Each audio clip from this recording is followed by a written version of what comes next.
A wise man from the 1400 BC once said, if you have nothing nice to say, don't say anything at all. Okay, I lied. I don't know who the hell that is. And not even know who made the phrase, but it sounds intellectual, so I put it there. Now, over the years of Earth's birth, we as humans have been developing as respectful individuals, treating women with utter respect, fighting many wars to fight for our country that deeply cares for us. And you ain't black. And ultimately creating good habits and treating one another with care. Until two countries started going to war with each other. The US versus the UK. To sum this up quick, the UK basically treated the US like how we treat our bosses at work.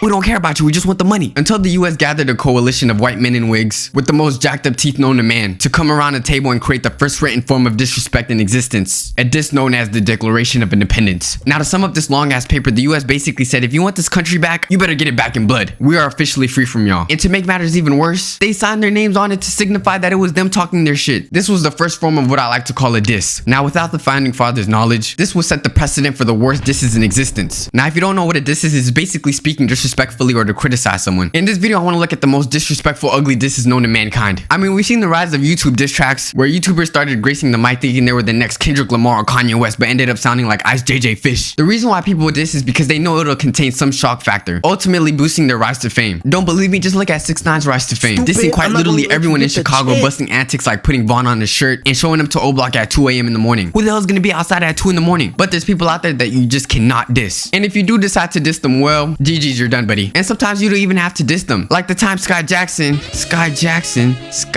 I'm sorry, I lost track of attention. And it's known in November, my bad, it's been a while. But she doxed a 13-year-old for saying guacamole nigga penis. But that's not the garbage we're here for. I want to look at disses that have had serious repercussions. Disses that have made hair fall off, caused major depression. Disses that literally make your butt cheek saggy with how disrespectful it is. Let me start off with a few ground rules of people who should not diss anybody. Number 1, if you have any dead relatives, do not diss anyone. They will be brought up. Number 2, always be prepared for the backlash of others. And number 3, make sure you have some sort of security. I promise you people will pull up on you. So let's start where we usually hear disses, rap. Now this idea all sparked from my favorite artist, Drake. Wait. Sorry for not being edgy and different. I like Drake. Is that a problem? I think Drake has a good voice. He released Her Loss, which is a collab with him and 21 Scallywag, where Drake dissed Ice Spice by calling her a 10 but saying her music is ass. I mean, he's not lying. The real hype is when she turns around and starts twerking. The audience will not clap until she starts twerking. The only artistic value her music videos give is her shaking ass. They literally gave Ice Spice a SpongeBob beat for her latest release. You think the label cares about her music? They just pray her ass takes her a long way. But I digress. Drake took shots at everyone in the industry. He kinda hinted at a Megan diss by calling her a liar that her foot got shot by Tory. He dissed Kanye by calling him an op, although that's a reach since he cried while he performed. And this is when I had an epiphany. Dissing has been so normalized and entertaining, from Pusha T exposing Drake's child that looked like a kid version of Ice Spice, all the way to this dance called the Naughty Bop that has been trending on TikTok. Oh, you don't know what that is? Let me show you. I want you guys to analyze this footage real quick. What does this look like? A couple of upstanding young gentlemen on TikTok doing a dance trying to be the next Charlie D'Amelio. What if I told you that this dance was a mockery of a 14-year-old child who died in a subway station? But people wouldn't know that if they didn't do their due diligence and research about what type of dance this was, which was originally published as a song and went on YouTube's #1 trending page. A dance that imitates the stabbing of a kid. That includes swaying your hips in a stabbing motion. Yeah, I'm not gonna lie, I don't know how I would react to someone imitating a loved one's death for likes on TikTok. Someone literally did the Naughty Bop and got beat up for it. Was it worth it? Was it worth doing a dance that got you beat up for some likes? Now who am I, Chef Boyardee, looking ass to tell you what you can and can't do? I mean, if you want to do the Naughty Bop on live television because you think you look cool, go ahead. But never return to New York again or there will be repercussions. Don't imitate what gangs do because you think you look cool. I promise there will be consequences. You're gonna end up in a pack. Next we have dissing BTS. Talking about BTS in general is equivalent to saying Voldemort's name. You just don't mention it. BTS fans have a secret cult that worships everything that the band does. Oh, did Jimin walk 5 steps this morning to get a cup of coffee? How could he? I want to be his assistant so I can make sure he never has to work again. Oh, does J-Hope need heart replacement surgery? I would gladly give up everything this life has to offer so that this man could breathe again. There's no toilets for Jin? I volunteered to turn into a human toilet for his needs. They literally call themselves the Army. Do you know how crazy it is to have a fan base entitled the Army? Which is completely warranted for how they're willing to come at anyone for slightly talking negative of any of the BTS members. It was so bad that anyone that got the BTS meal at McDonald's without supporting the actual group was considered cultural appropriation. Bitch, I just wanted a 10-piece nugget meal. I don't need to support BTS for that.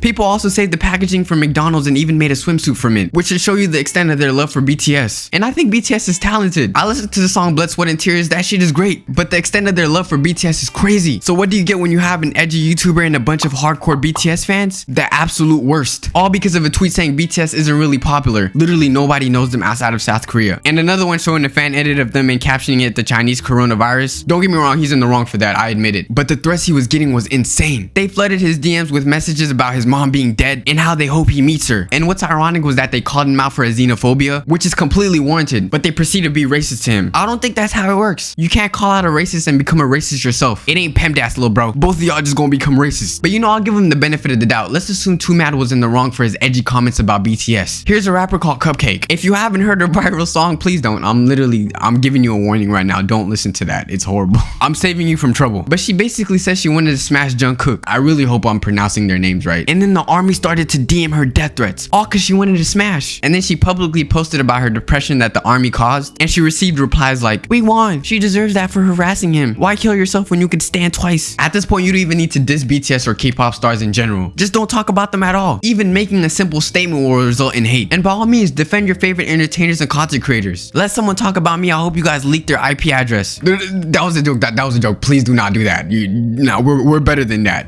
Go find them instead.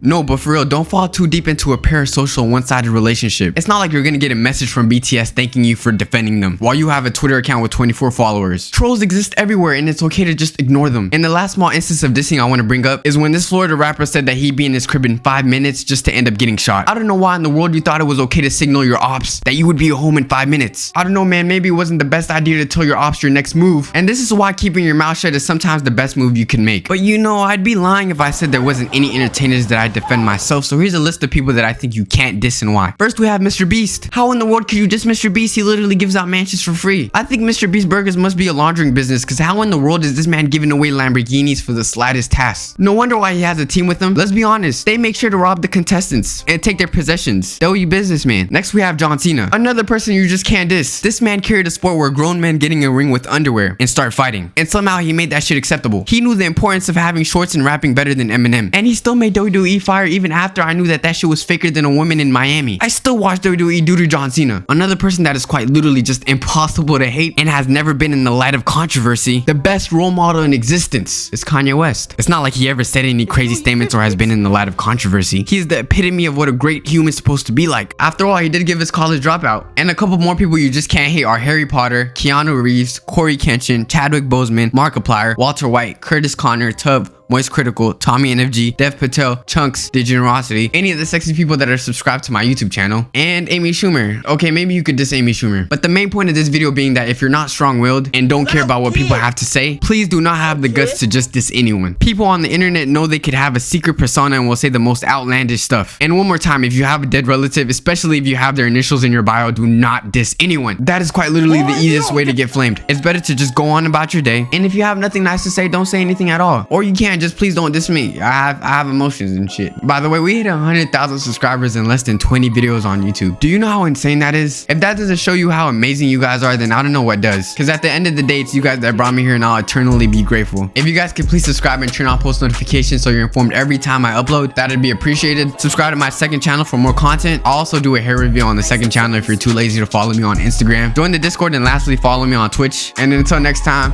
love you guys and peace.